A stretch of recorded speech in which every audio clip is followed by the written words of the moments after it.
Glória a Deus.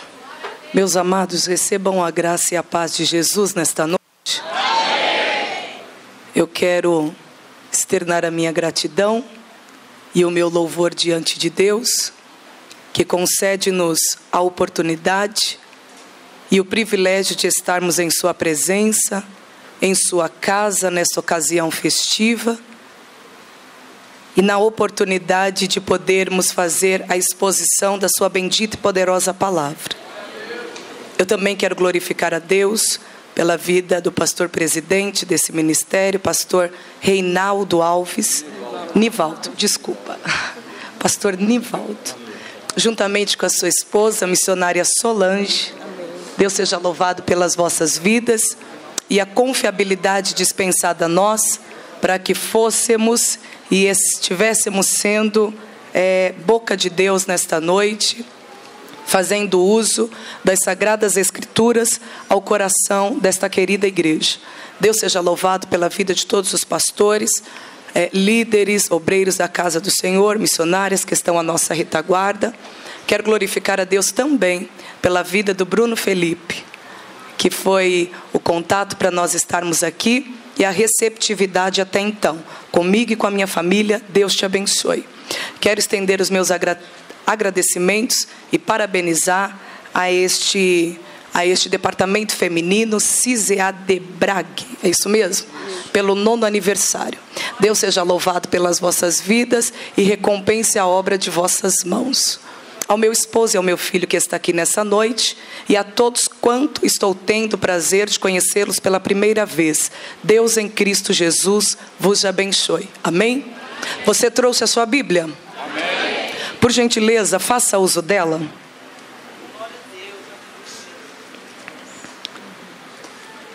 Abrindo no primeiro livro da Bíblia Sagrada, o Espírito do Senhor imergiu meu coração nesta palavra, e eu desejo prontamente pregá-la aqui nessa noite aos vossos corações. Capítulo 38, por gentileza.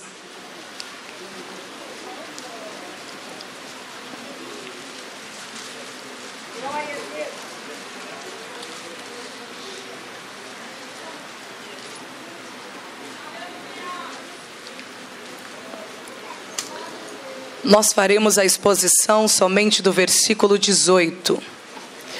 E você que encontrou, pode sinalizar com um amém? Amém. Está escrito assim: respondeu ele: que penhor é o que te darei? Disse ela: o teu selo, o teu lenço e o cajado que está em tua mão. Ele, pois, lhos deu. Dormiu com ela e ela concebeu dele. Somente isso. Se possível, eu gostaria que você repetisse após mim as seguintes palavras: eu não posso negociar aquilo que é inegociável. Deus te abençoe. Pode tomar o seu assento.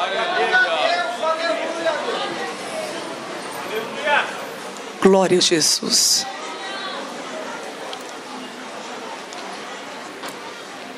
Antes de nós tratarmos o versículo em questão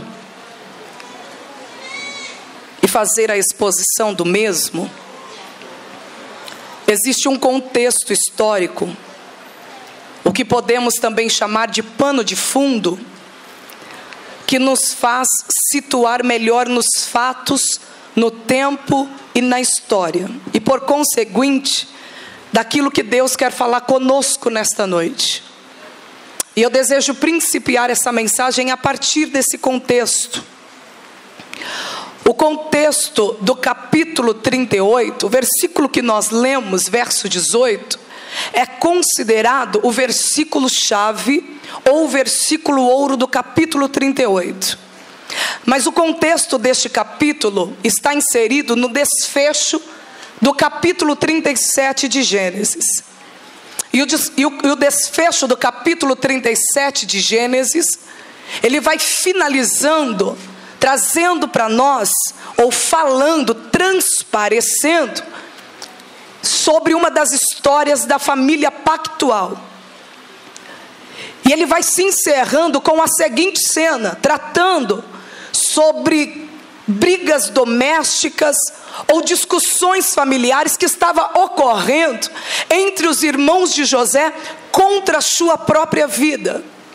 Então o desfecho do capítulo 37 fala de entretecidas brigas e tensões domésticas e familiares ocorridas na família pactual.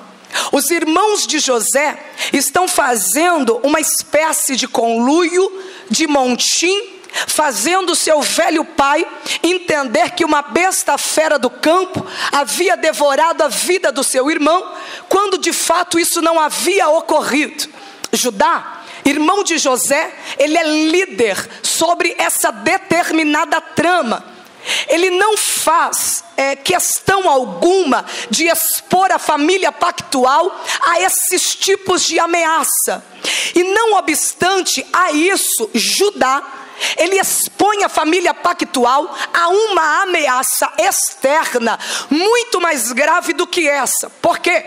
Aí o texto já vai se iniciando no capítulo 38. Após Judá participar dessa determinada trama, dessa espécie de conluio, ele se afasta dos seus irmãos e vai para uma outra terra. Ele vai para uma região baixa, literalmente falando. Eles estavam localizados geograficamente falando nas regiões montanhosas de Hebrom, que pertencia a uma parte alta. Após ele participar desse conluio, ele se afasta, e o texto vai dizer no início do capítulo 38 que ele desce. Ele estava num lugar alto e ele vai descer para conviver no lugar baixo com uma outra cultura, dentro de uma outra cultura, pertencendo a um outro tipo de povo este que, segundo a lei de Deus descrita em Levítico capítulo 18, era uma nação amaldiçoada por Deus. Ou seja, havia proibições de Deus acerca do seu povo não se unir àquele povo cananeu ou cananita. Só que Judá, ele é um homem que ele não anda segundo os preceitos de Deus, ele não observa os mandamentos do Senhor, não anda segundo os caminhos de seu pai, todavia se envereda pelos caminhos do seu tio Esaú. Judá, ele está expondo a família pactual a que tipo de ameaça? A casamentos mistos. Ele está fazendo aliança com quem Deus havia proibido que ele fizesse. Ele está convivendo no meio de um povo a qual Deus havia proibido que ele convivesse. Só que Judá, no sentido literal, os seus pés só vão se resvelar e estar num lugar cheio de proibições, aonde Deus havia falado. Ele só vai fazer alianças com quem não deveria fazer, porque de fato havia uma representatividade espiritual por trás das suas atitudes externas. Na realidade, Judá, ele só faz aliança com quem não deveria fazer, ele só se casa com quem não deveria casar, ele só vai habitar aonde não deveria habitar, porque de fato a aliança dele com Deus já havia sido rompida. Convivendo naquele lugar agora, ele vai conhecer alguém, e a expressão bíblica diz tomar para si. A expressão bíblica tomar para si no hebraico é casar-se. Ele conhece alguém naquela terra, logicamente uma cananita ou uma cananeia, e casa-se com esta mulher, que a Bíblia oculta sua identidade. Todavia, diz que o pai desta mulher chamava-se Suá, conforme a pronúncia. Casando-se com esta, ele vai constituir uma família, tendo filhos. ele vai ter 3 filhos, segundo a narrativa bíblica. O primeiro filho chamava-se O segundo filho chamava-se Onã.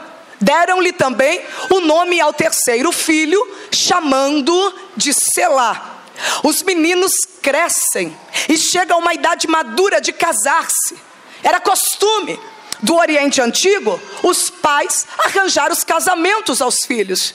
Ele está procurando também, justamente naquele lugar cheio de proibições, alguém para dar em casamento ao seu filho.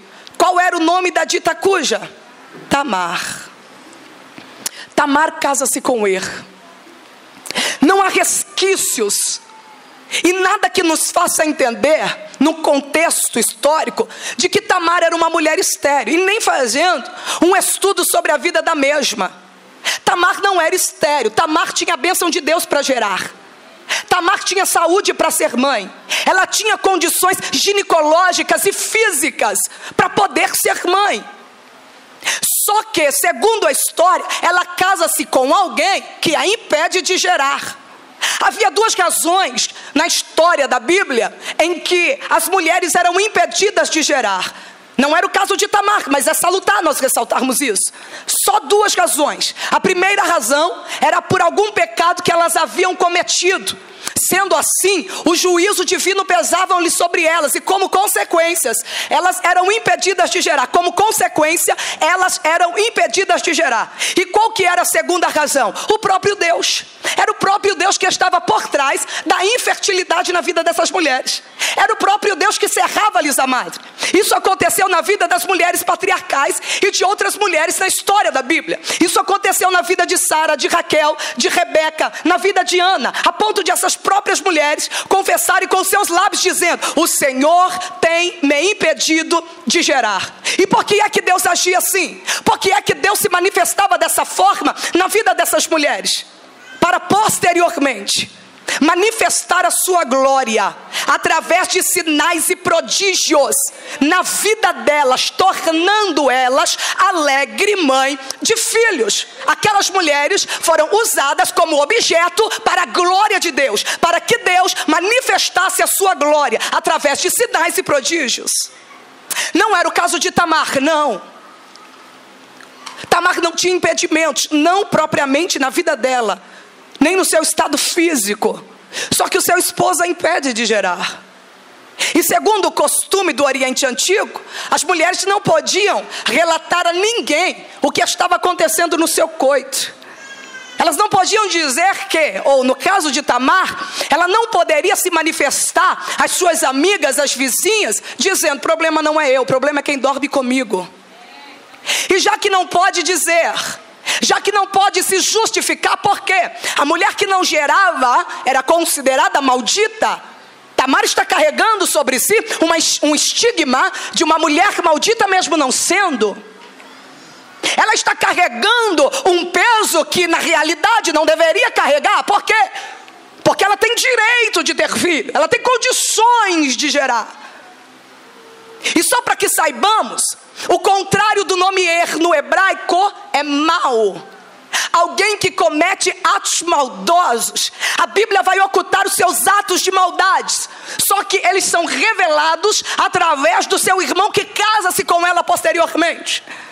Pois é, Tamar é impedida de gerar por causa do seu marido. E Deus matou Primeiro caso na história da Bíblia em que Deus mata alguém. Tamar agora está viúva e sem filhos, e carrega o estigma. Só que tem uma lei para ser cumprida. Que lei é essa? A lei do levirato. E como é que funciona? O irmão deve casar-se com a cunhada, suscitar descendência e dar nome ao irmão que morreu.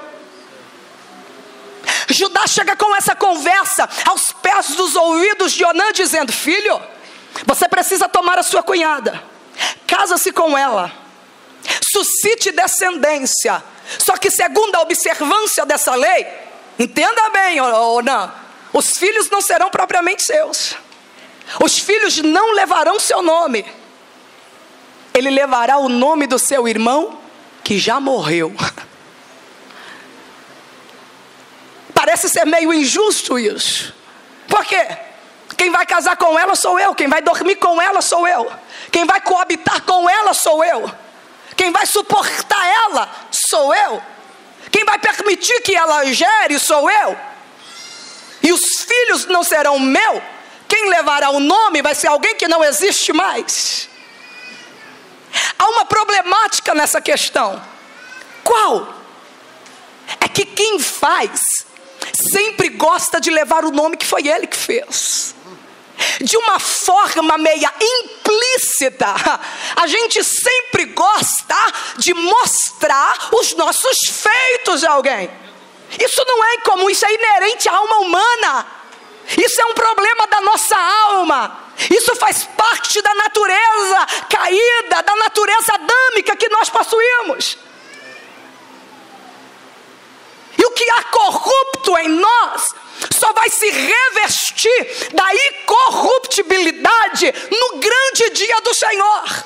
Então, enquanto isso, a gente vai querer mostrar as nossas obras diante dos homens, mas no sentido de querer aplauso, no sentido de querer notoriedade. Na realidade, nós vivemos a síndrome da notoriedade, e nada mais do que as redes sociais para denunciar o exibicionismo hoje, tão presente na vida da igreja contemporânea. Quer exemplos? Eu falo. A gente ora, e quando na realidade a oração era para ser um momento de intimidade com Deus, não para ser visto e mostrado a ninguém.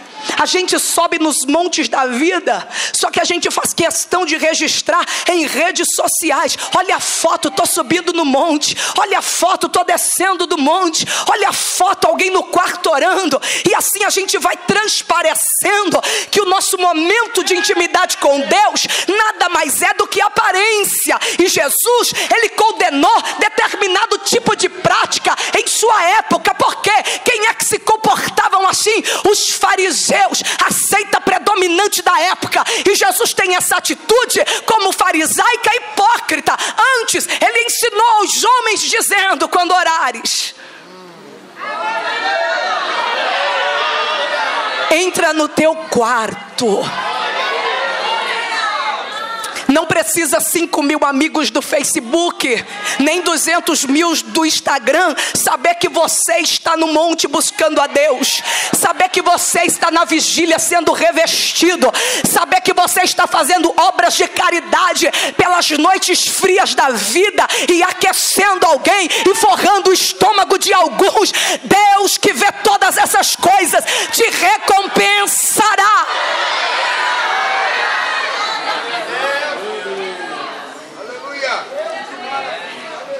Essa foi uma problemática na vida de Onã. Ele não soube lidar com essa questão. Qual é a questão? Simples. Ele teve a oportunidade de triunfar aonde o seu irmão havia fracassado e fazer história. Mas por causa de um sentimento medíocre que coloca qualquer ser humano às margens da miserabilidade espiritual, chamado egoísmo, o deixa fora da história. Exatamente isso. Ele deixou aquele sentimento tomar, predominar a sua alma, a ponto de ele não fazer parte da genealogia de Jesus, assim como descrito em Mateus capítulo 1, como Judá fez, como Tamar fez. Por causa do egoísmo. Se não for para mim, também não vai ser para o meu irmão. Se não forem meus, também não vai ser dele. Que Deus nos guarde de tal sentimento. E que tudo que façamos, quer comamos, quer bebamos, segundo a fala do apóstolo São Paulo, seja para a glória de Deus.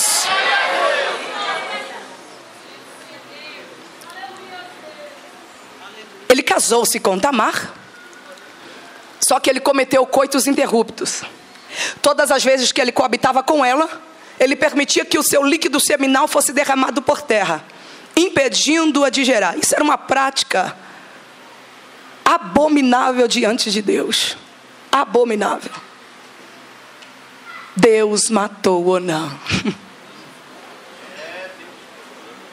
E mais uma vez, alguém que tinha o direito, alguém que tinha condições de gerar, está sendo impedida por causa da maldade de outrem. Mas o nome dela é Tamar. E a etimologia do termo, quando refere-se a Tamar, chama de palmeira. O nome na cultura antiga estava atrelado ao caráter, personalidade e vivência de alguém. O nome dela significa palmeira. E quando eu leio isso, me faz lembrar das características da árvore palmeira. Porque o crente, o cristão, ele assemelha-se à árvore palmeira. O salmista disse isso. O justo crescerá como a palmeira. O justo florescerá como a palmeira. Crescerá como cedro no Líbano. Essa palavra é para nós. E as características, só vou dizer 3 características da árvore palmeira. É que a árvore palmeira, antes de ela crescer, no sentido vertical, cerca de 30 a 40 metros, ela cresce cerca de 4 quilômetros para baixo. Ela não para de crescer em sentido frondoso, enquanto as suas raízes não tocam os lençóis freáticos. Na realidade, a árvore palmeira, as suas folhagens, o seu tronco só começa a aparecer para cima, porque primeiramente ela fincou raízes embaixo. Outra característica da árvore palmeira é que você pode tentar arrancar-lhe a casca e ela não morre. Isso não se sucede com qualquer árvore. Se você arrancar outras cascas de árvores, é possível que ela definhe. Mas com a árvore palmeira, isso não acontece. Por quê? Os nutrientes não provêm de fora, mas dela mesma. Outra característica da árvore palmeira é que uma ventania de 150 por hora não tem a capacidade de arrancá-la do pé da raiz. Só para você entender, uma ventania de 50 por hora arranca qualquer árvore. Com a árvore palmeira é 150 por hora. Vem a tempestade, vem o vendaval, vem a ventania, vem os ventos, e ela se enverga, ela balança de um lado para o outro, a ponto de as suas folhagens tocarem o chão. Mas quando a ventania passa, ela se renova, ela se posiciona como se nada tivesse acontecido. Tem crente palmeira aqui nessa noite?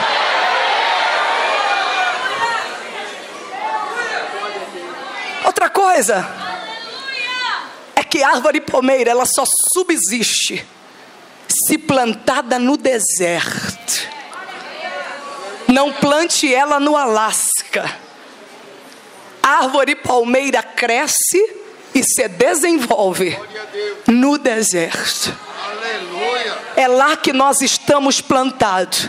E o Deus que nos plantou garante-nos crescimento e desenvolvimento. Aleluia. Tem lei para ser cumprida, porque tem outro filho.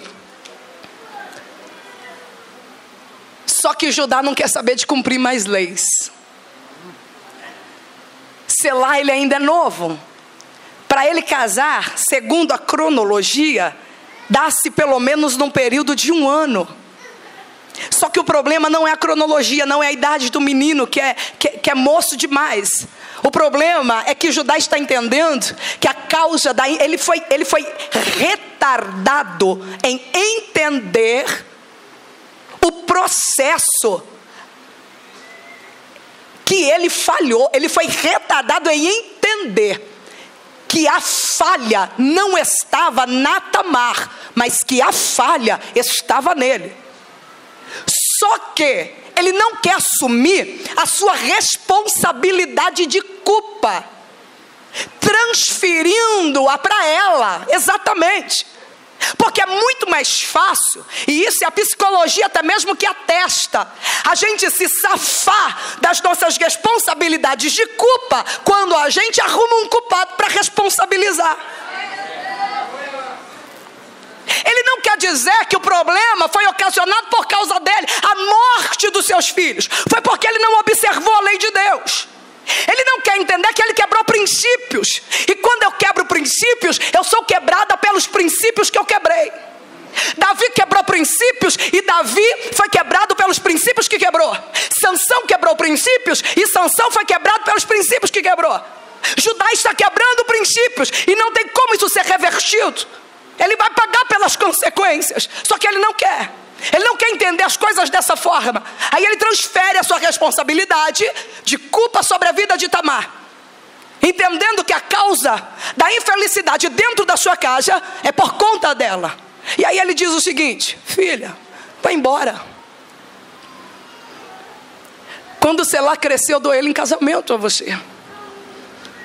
Era uma desculpa frajuta.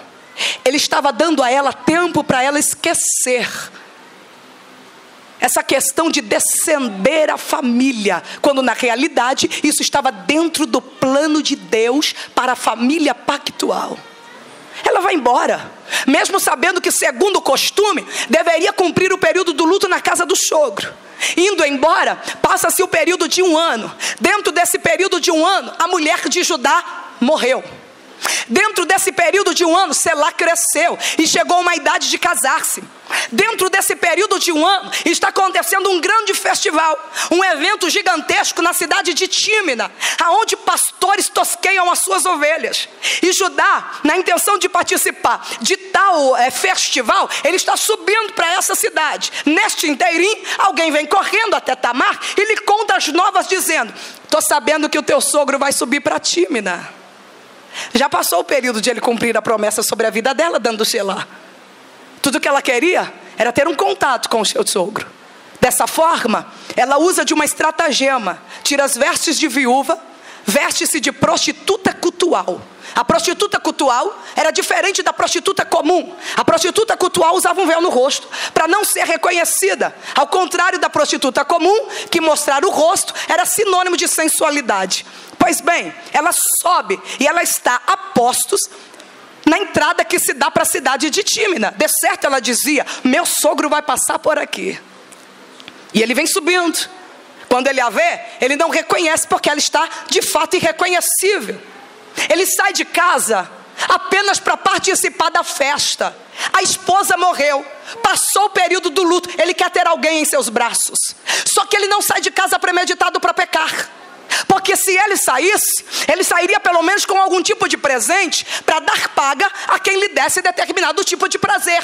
Ele sai de casa para participar da festa, só que no meio do caminho, um período de impulsividade, de descontrole e de sanidade. Ele olha para aquela mulher e lhe faz o convite dizendo: deita comigo. Ela sabe muito bem quem ele é, e ela responde: sim. Ela está dentro de uma lei chamada lei Tita. E essa lei garante a viúva, quando os maridos, filhos morrem, não deixando a ela filho, se sobrar alguém da família, ainda que seja o sogro, ela pode coabitar com ele. Então, dentro dessa lei que ela faz uso, ela está sendo justa consigo mesma. Não somente isso, Tamar, ela está tendo uma visão muito maior acerca do pacto de Deus, da promessa de Deus, sendo ela não parte do povo de Deus, do que o próprio Judá, que era filho de Deus, que era descender a família. Ela olha para ele, sabendo exatamente quem ele é. Sim, mas o que você vai me dar? Ele responde, olha a conjugação verbal. Olha porque ele não sai de casa premeditado para pecar. Eu posso enviar um cabrito do meu rebanho.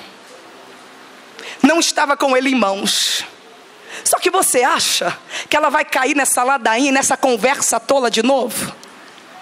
Ela sabe exatamente quem ele é. É mentiroso, é o sogro dela e não cumpre promessa. Ela vai cair no laço se ela quiser, mas de fato ela já teve uma experiência. Percebe que Deus está falando alguma coisa conosco nesta noite? Já teve uma experiência. Está pedindo resposta para ver se vai. Para quê? Sendo que pessoas que estavam envolvidas nessa situação, nessa questão, nessa oportunidade, foram feridas, tiveram uma experiência amarga e dolorosa, e Deus está dando livramento. E aí Deus dá livramento e a gente quer se enfiar no laço que Deus já livrou. É incrível. laço quebrou, nós escapamos. Pelo amor de Deus, não queira se enlaçar daquilo que Deus já te livrou. Você já conhece o caminho, sabe das ciladas. Eu quero uma garantia, disse ela. Eu quero um penhor. Eu quero uma segurança de que esse cabrito vai ser enviado. Mas o que você quer? Disse ele. Ela olha para o pescoço e olha para suas mãos e lhe faz 3 pedidos, olhando para os pertences que eram pertinentes ao próprio dono. Pertences esses que eram reconhecíveis e identificáveis. E qualquer um que os visse na mão de Tamar ou de qualquer outra pessoa reconheceriam que era de Judá. Ela lhe diz: eu quero o teu selo. Eu quero o teu lenço. E eu quero o cajado que está em tua mão. A narrativa bíblica diz, e ela é gritante, quando a resposta de Judá é: ele, pois, lhos deu. Sabe o que significa isso? Ele, pois, lhos deu. É alguém que não faz questão de reter o que é propriamente seu. Ele, pois, lhos deu. Alguém que não guarda e não faz objeção de guardar o que lhe pertence. Aí sabe o que nós estamos ouvindo por aí? Parte de pregações modernosas para iludir a fé de alguns incautos indoutos, dizendo que o que Deus te deu ninguém rouba. O que Deus te deu, ninguém tira. O que é teu. E eu preciso desmascarar essa mentira, essa falácia, porque isso vai em contradição à Bíblia Sagrada, às Sagradas Escrituras. Se eu não cuidar, se eu não guardar, se eu não esconder, se eu não priorizar, se eu não valorizar aquilo que Deus me deu, tem alguém que vem e rouba sim.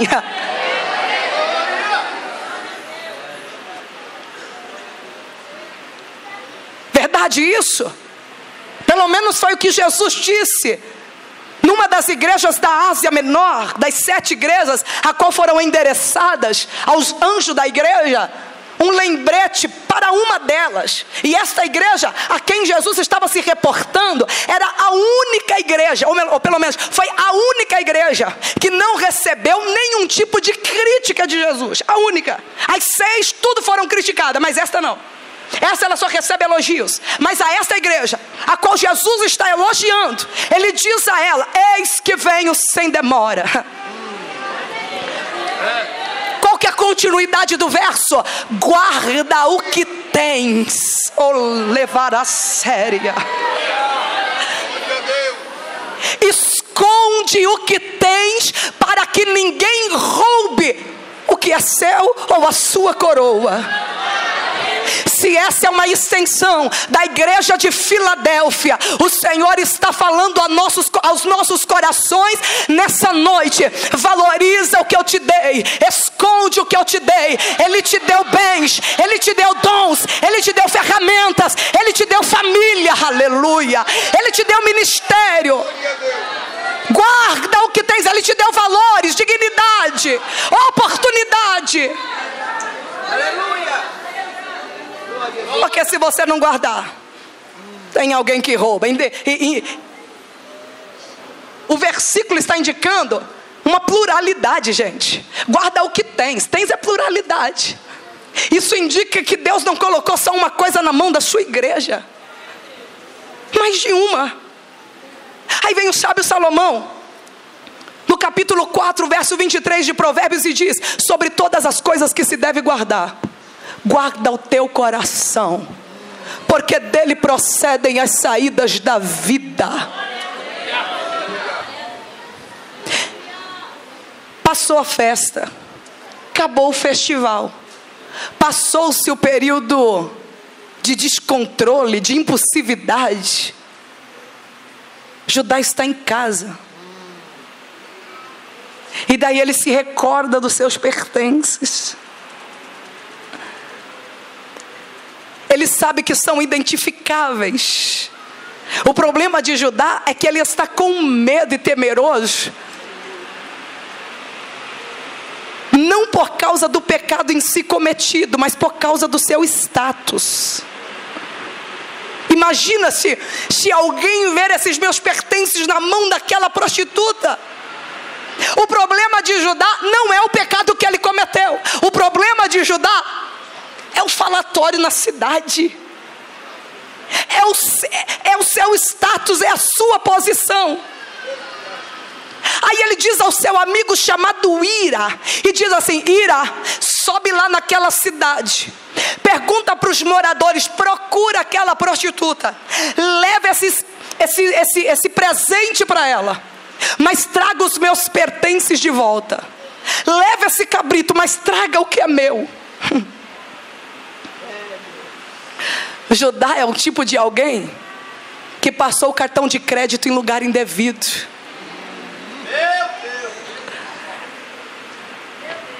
Aonde é que caiu o cartão de crédito? Quem é que vai receber a fatura quando chegar em casa? Meu Deus. Aleluia. Ira, resolve. Ele é um tipo de alguém que não tem a capacidade de resolver os seus próprios rolos. Aí ele quer colocar alguém para resolver as suas maracutaias. Resolve para mim isso daqui. Sabe qual é o significado de Ira? Amigo. Que tipo de amigo é esse? Que não tem a capacidade de falar a verdade para você, sabendo que você está errando. A gente não precisa de amigos bajuladores. A gente não precisa de amigos que ficam jogando confete a todo tempo. Porque amigo que amigo te fala a verdade, mesmo você não querendo ouvi-la. Resolve lá, Ira vai, não tem ninguém. Ou pelo menos, aliás, ninguém sabe daquela mulher, ninguém dá notícia dela. Até porque foi a primeira e a única vez, e a última vez que ela se vestiu de prostituta. Ele desce com uma resposta negativa. Aí o texto bíblico diz 3 meses depois.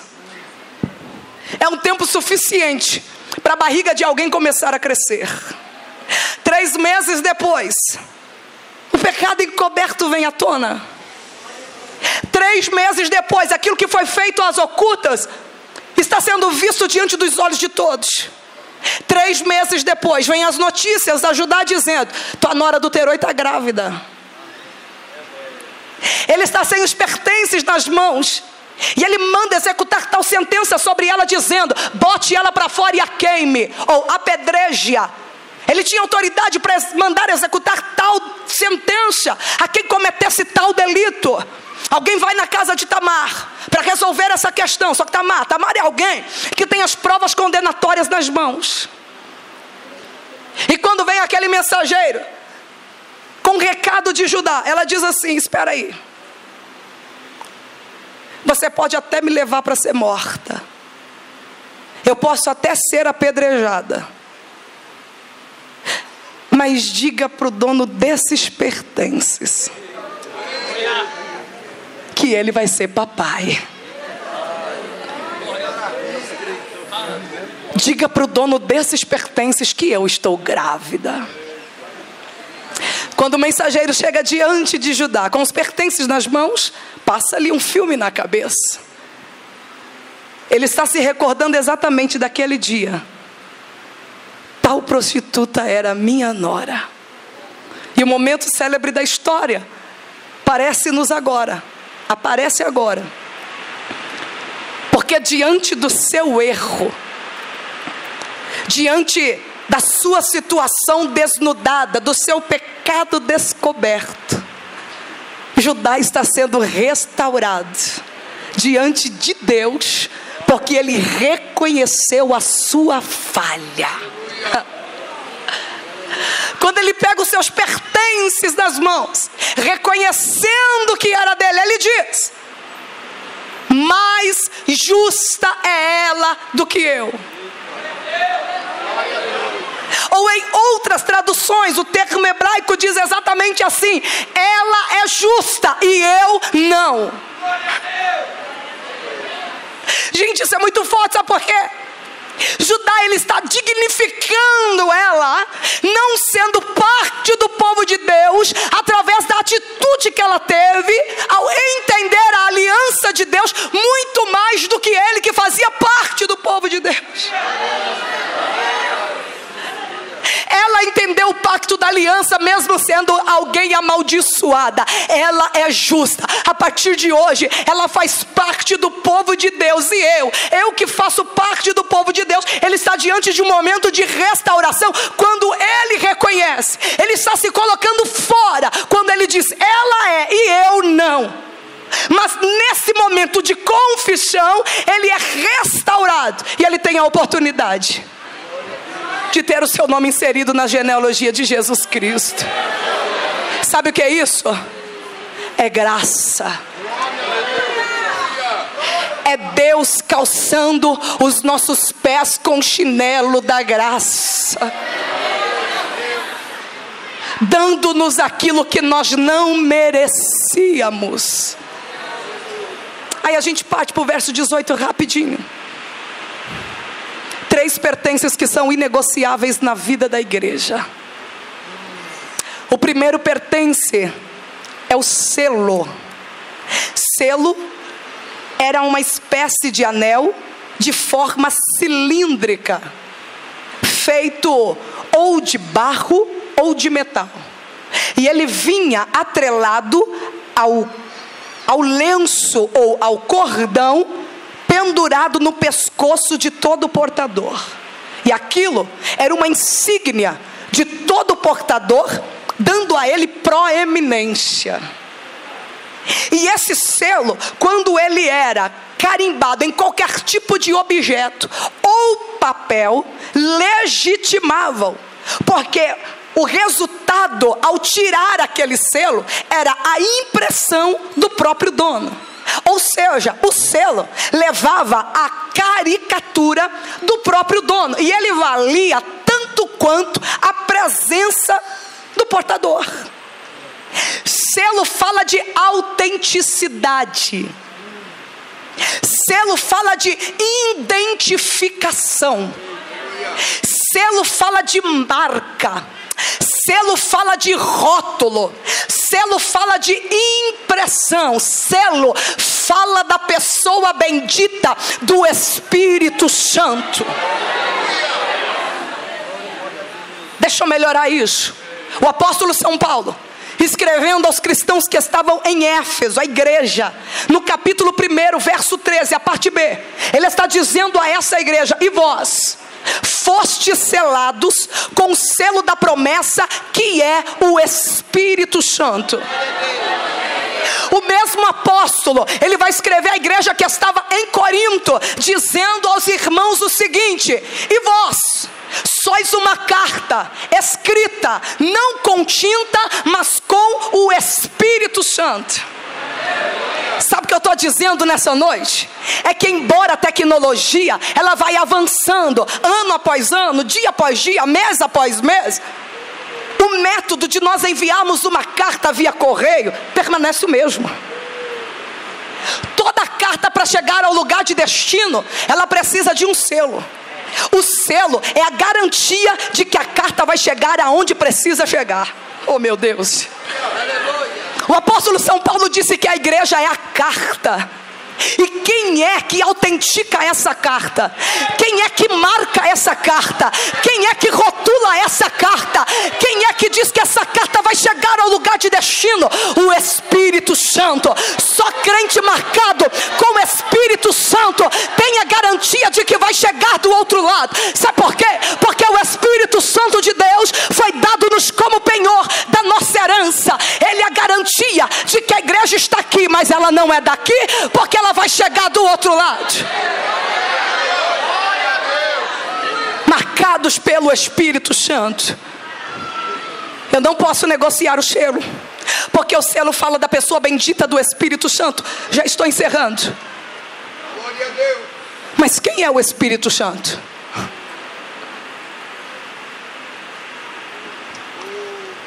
O Espírito Santo de Deus não é uma coisa. O Espírito Santo de Deus não é uma espécie de arrepio na coluna que eu sinto em culto pentecostal. O Espírito Santo de Deus, ele não é uma espécie de força ativa ou uma energia como muitos o dizem por aí. O Espírito Santo de Deus não é uma espécie de líquido divino que desce do céu e enche recipiente que está vazio. O Espírito Santo não é meia dúzia de glória, nem uma dúzia de língua estranha. O Espírito Santo de Deus, ele é uma pessoa. Oh, glória a Jesus. Ele não possui corpo físico, mas as suas características denotam que ele é uma pessoa. Quer ver uma coisa? O Espírito Santo de Deus, aleluia, o apóstolo João, escrevendo às 7 igrejas da Ásia, endereçada ao anjo da igreja, ele faz um lembrete no final de cada carta dizendo: quem tem ouvidos para ouvir, ouça o que o Espírito diz à igreja. O Espírito Santo de Deus fala, e falar é uma atitude de uma pessoa. O apóstolo Tiago, escrevendo na sua epístola única, capítulo 4, verso 5, ele disse: ora, porventura não sabeis que o Espírito que foi posto em vós, e esse Espírito é com letra maiúscula, falando do Espírito do Senhor, Espírito de Deus, e Espírito Santo habita em vós e tem ciúme. O apóstolo São Paulo, escrevendo a carta aos Efésios, capítulo 4, verso 30, ele disse: não entristeçais o Espírito de Deus, no qual está selado para o dia da redenção. O Espírito Santo se entristece, e tristeza é sentimento de uma pessoa. Paulo, escrevendo aos Romanos, capítulo 8, verso 26, o mesmo Espírito intercederá por vós com gemidos inexprimíveis, porque vós não sabeis como convém orar. O Espírito Santo é aquele que nos ajuda em oração. O próprio Cristo, ele disse, antes de passar pela cruz do Calvário, ele olha para a sua igreja, que até então resumia-se nos seus discípulos, e faz uma promessa que foi estendida até os tempos de hoje: eu vou para o meu Pai, mas eu não vos deixarei sós, antes eu enviarei o outro.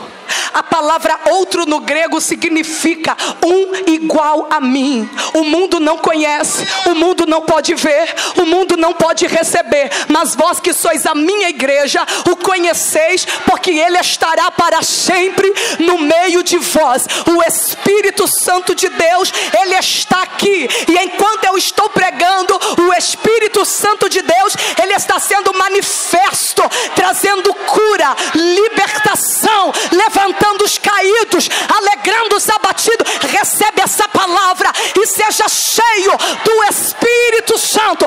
Tudo que a igreja precisa é ser cheia do Espírito Santo, cantar pelo Espírito, orar pelo Espírito, pregar pelo Espírito, profetizar. Labarachan, orebicandorevacere. Ele mancheri baraçando que Aí vem o apóstolo São Paulo, e eu finalizo dizendo, capítulo 3, verso 16 de 1 aos Coríntios. Paulo está falando essa verdade 3 vezes à mesma igreja. Ele está empregando essa verdade diante de um contexto perturbador que a igreja de Corinto estava vivendo. O primeiro contexto que Paulo emprega essa verdade é porque estava havendo dissensões e discórdia, inimizades, partidarismo na igreja. E Paulo, ao saber, ser notificado que estava se sucedendo, ele escreve dizendo: porventura, vocês perderam a noção de que são templo do Espírito Santo de Deus? O sentido no grego está dizendo exatamente isso. Ora, Vocês perderam a noção do status espiritual que vocês possuem diante de Deus? Está tendo briga, dissensão, perdeu a noção de quem vocês são diante de Deus? Está falando mal de outrem, perdeu a noção de quem vocês são diante de Deus? O outro contexto é porque estava havendo pecados de imoralidade e prostituição dentro da igreja. Aí Paulo emprega novamente essa verdade. Perdeu a noção de quem vocês são diante de Deus. Todas as vezes que demos lugar à carne, a concupiscência da carne, a soberba da vida, lembra dessa palavra. Perdeu a noção de quem vocês são diante de Deus. Orevai assando que lemai. Na antiguidade, Deus falava a partir do tabernáculo, uma espécie de igreja móvel na época de Moisés. Veio Davi e Deus começou a falar a partir do templo. Só que há mais de 2000 anos atrás, a partir de Jesus Cristo, o endereço de Deus mudou. Sabe quem é o novo endereço de Deus? Olha para quem está ao seu lado e glorifica. Olha para quem está ao seu lado e adore, porque você é o novo endereço de Deus.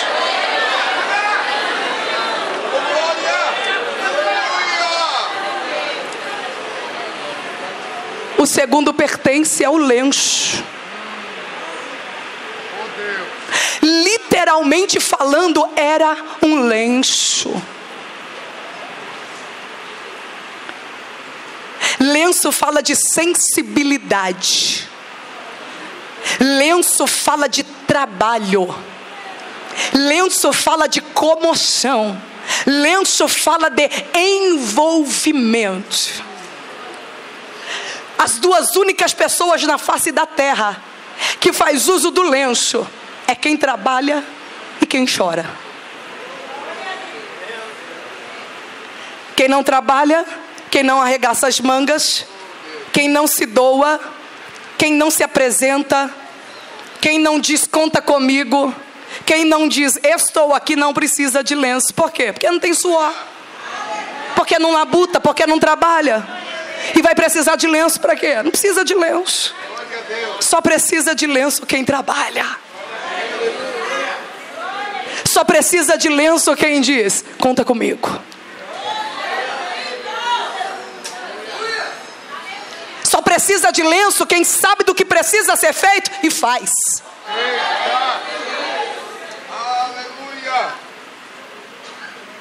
Só precisa de lenço quem chora. Eu faço época de uma igreja, eu fiz parte de uma época em que a igreja de Deus trazia os seus lenços para o culto. E eu sei que tem muitos aqui que eram, ou faziam parte, ou fez parte dessa época. Os pertences que os cristãos levavam para os cultos era a Bíblia, a harpa e o lenço. E hoje nós extingamos o lenço, esquecemos as nossas harpas e anexamos a Bíblia no celular. Eu acho que a gente precisa de voltar um pouquinho a ser igreja. Não uma igreja com uma nova roupagem. Uma igreja que inovou, mas que não alterou as bases. A gente precisa de usar os nossos lenços, porque só traz lenço para o culto quem sabe que vai chorar. Só traz lenço para o culto quem não está preocupado com a liturgia e nem com a programação que se segue. Só traz lenço para o culto quem não está preocupado quem vai pregar, quem vai cantar, mas que tenha certeza que o Espírito Santo de Deus vai trabalhar na vida dos presentes. Você trouxe o seu lenço aqui?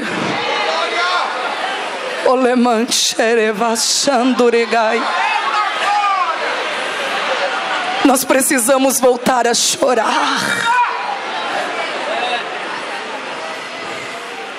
Nós precisamos voltar a trabalhar.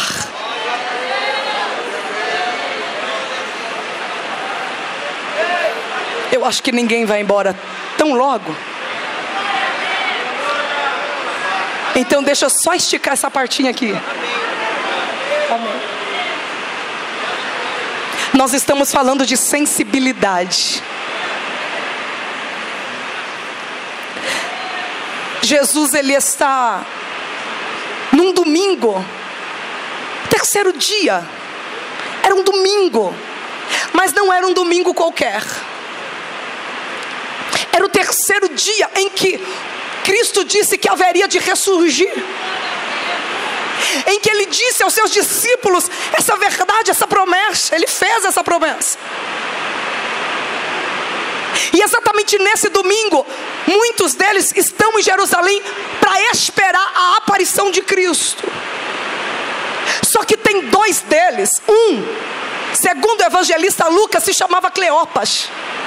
O outro, segundo o historiador Eusébio de Cesareia, se chamava, ou melhor, era o filho de Cleopas. Eles saem da aldeia de Emaús, que ficava distante de Jerusalém, cerca de 7 quilômetros, 7 a 11 quilômetros. E eles saem da aldeia, deixa a esposa em casa, Cleopas, e diz ao seu filho: vamos para Jerusalém, porque hoje é o dia que Cristo disse que haveria de redimir a Israel. Ele disse que haveria de ressurgir. Vamos para Jerusalém. E eles vão felizes, eles vão pulando, saltando, se congratulando, dizendo: vamos ver o Cristo, vamos abraçar o Cristo, vamos tocar em Cristo, vamos beijar Cristo, vamos ver o nosso Cristo ressurreto. Quando eles chegam em Jerusalém, eles não veem o Cristo. Quando eles chegam em Jerusalém, eles são surpreendidos por uma notícia dizendo: Ele vive.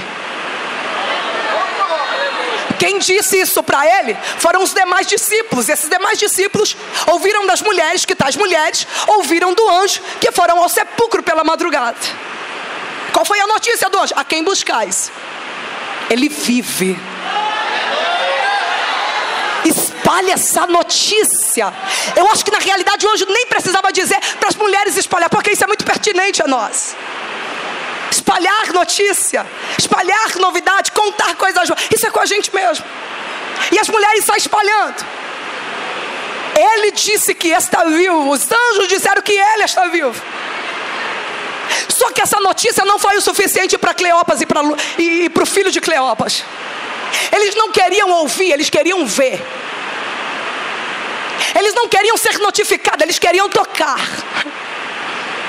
Aí eles voltam para casa, quando na realidade eles deveriam ficar lá para esperar a aparição de Cristo junto com os demais. Mas eles voltam para casa.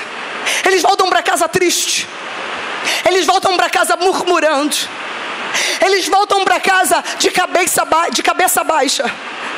Eles voltam para casa trocando palavras de tristeza entre si. E quando no meio do caminho eles estão falando: achávamos que seria hoje. Um viajante se aproxima. Um peregrino começa a caminhar no meio deles.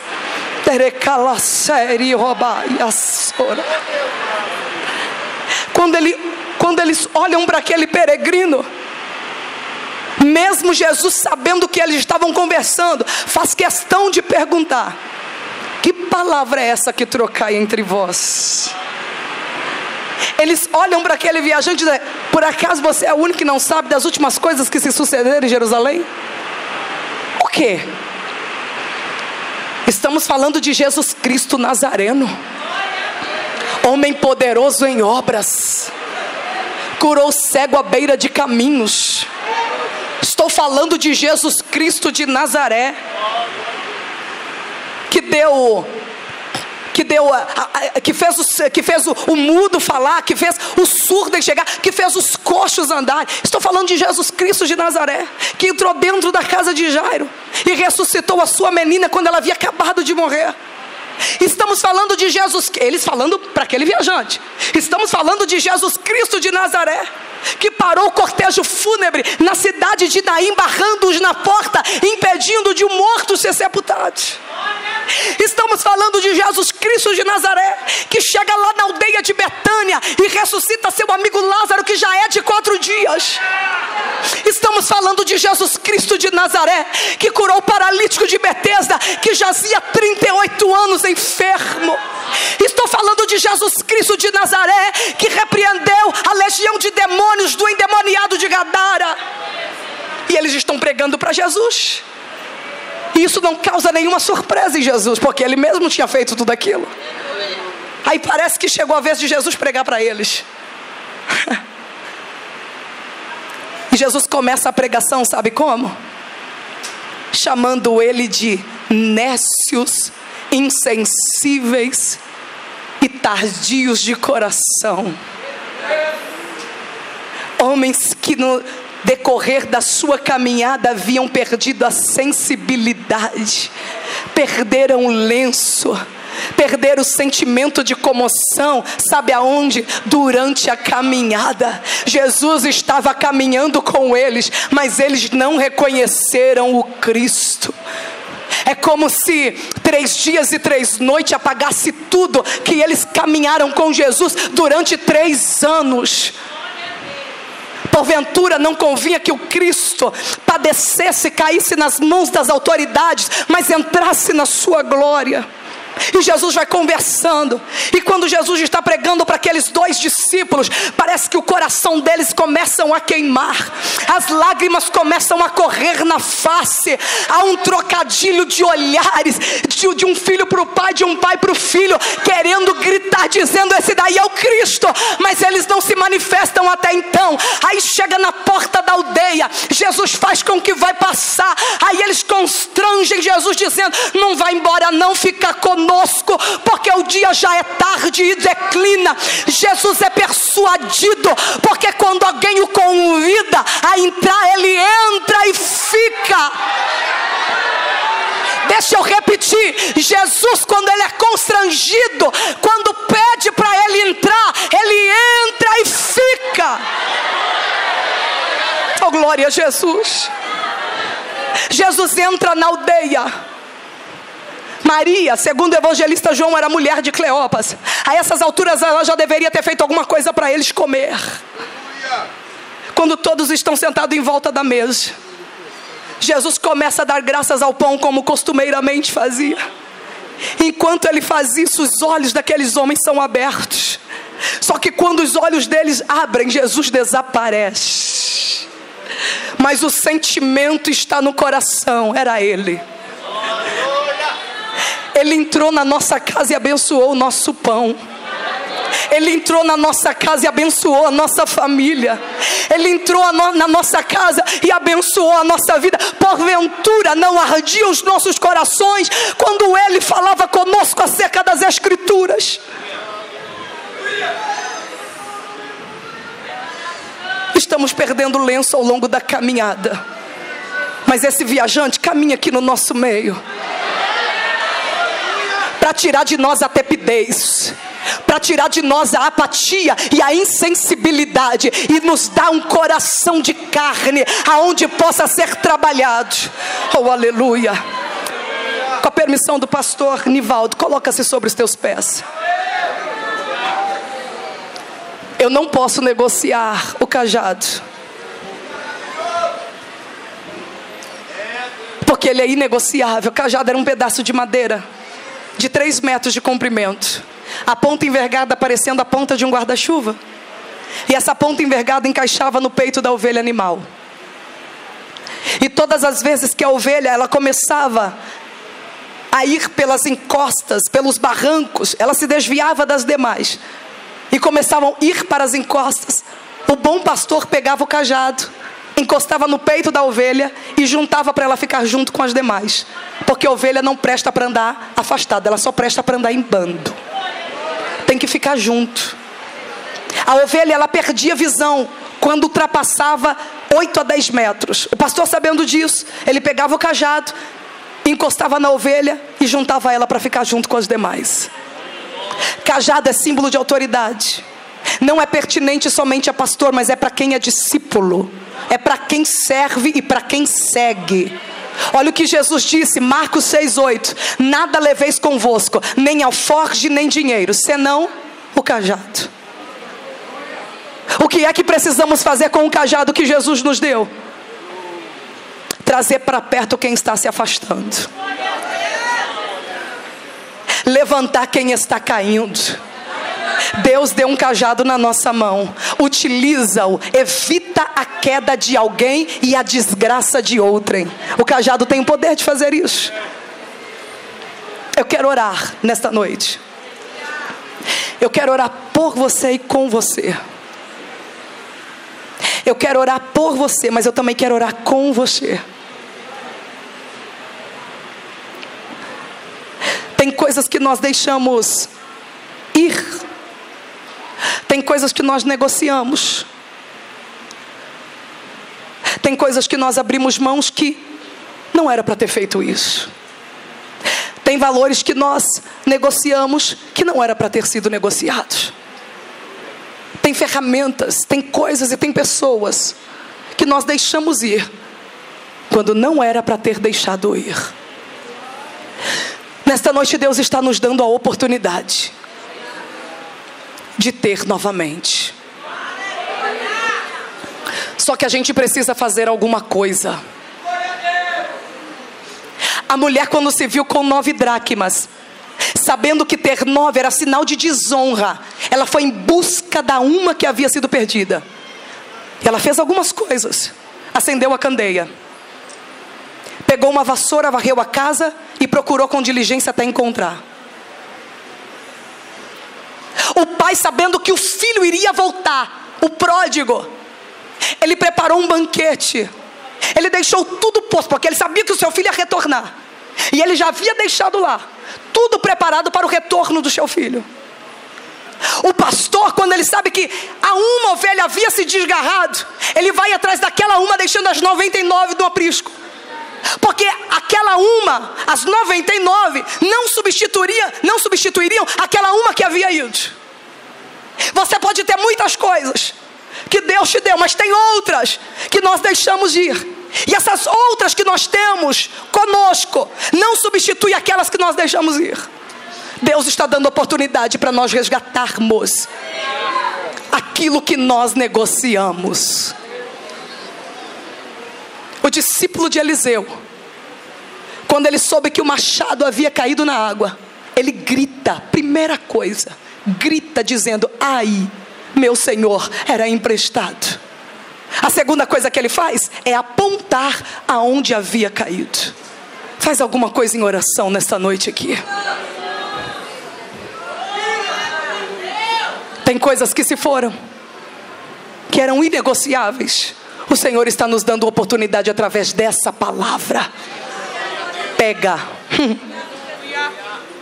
Então nessa noite você tem a oportunidade de gritar em oração. O discípulo disse ai. Dá para você entender isso? A palavra ai na língua portuguesa significa interjeição de dor. Alguém só grita ai porque dói. Alguém só grita ai porque a dor tornou-se insuportável. Você consegue conviver sem aquilo que Deus colocou nas suas mãos? Então grita aí em oração nessa noite. Espírito Santo de Deus, em cuja presença estamos, nós queremos, Senhor, te glorificar e exaltar o teu santo nome, porque cremos no poder da tua palavra, sendo ela fiel, digna de toda aceitação, sendo ela, Senhor, a nossa única regra de fé e prática. E mediante a tua palavra, Senhor, na qual nós recebemos, porque ela não volta para si vazia, antes ela faz o que apraz o teu coração e prospera para aquilo que o Senhor a designou. Pelo poder da tua palavra nessa noite, fortalece-nos, ó Senhor, a fim de que nós venhamos nos posicionar e resgatar aquilo que um dia o Senhor colocou em nossas mãos.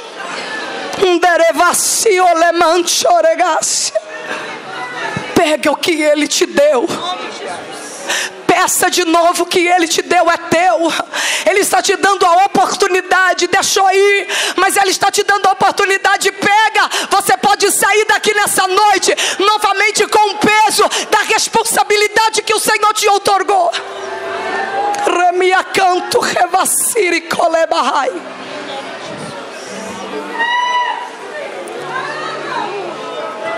Vai pegando e sendo renovada pelo poder dessa palavra. Tem alguém aqui nessa noite afastado dos caminhos do Senhor?